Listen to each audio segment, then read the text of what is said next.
चीन जो कुछ भी हांगकांग में कर रहा है,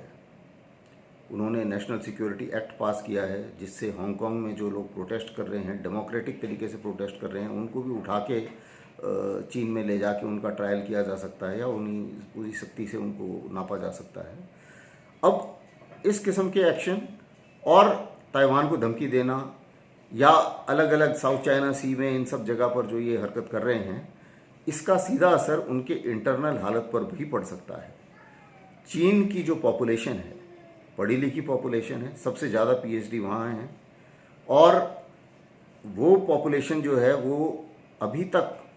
कम्युनिस्ट पार्टी ऑफ चाइना से अभी तक उनको सहन कर रही थी, क्योंकि इकोनॉमिकली उनको फ़ायदा हो रहा था, उनकी लाइफस्टाइल ठीक से चल रही थी, इसलिए इतना ज़्यादा प्रोटेस्ट्स मेनलैंड चाइना में नहीं हो रहे थे। अब अगर आप देखें, अगर ये चलता रहा तो ये पढ़ी लिखी सोसाइटी ये जानते हुए कि आज के ज़माने में पूरे विश्व का गुस्सा चीन की तरफ है और चीन के पॉपुलेशन की तरफ नहीं है, कम्युनिस्ट पार्टी के तरफ ज़्यादा है, और जो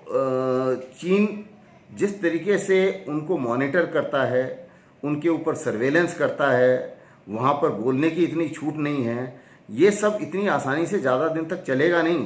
क्योंकि प्रॉब्लम ये है कि अभी तक जब तक पैसा आ रहा था तब ठीक है, जैसे ही इकोनॉमी डाउन होगी ये सिचुएशंस और ये जो डेमोक्रेसी की जो डिज़ायर है जो उनकी वो और ज़्यादा बढ़ेगी। उसी मुताबिक जो हांगकांग में प्रोटेस्ट हो रहे हैं और जो ताइवान के लोग हैं, लोग तो ये सभी हान चाइनीज़ हैं, आपस में सारे रिश्तेदार हैं। अगर चीन सख्ती करेगा हांगकांग के ऊपर या ताइवान के ऊपर तो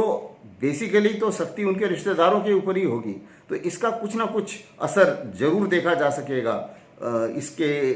अंदर, अपने चीन के मेनलैंड के अंदर, और हो सकता है कि वहाँ पर गड़बड़ी पैदा हो। ये भी कहा जा रहा है कि अपनी उस गड़बड़ी को से बचने के लिए ही चीन आसपास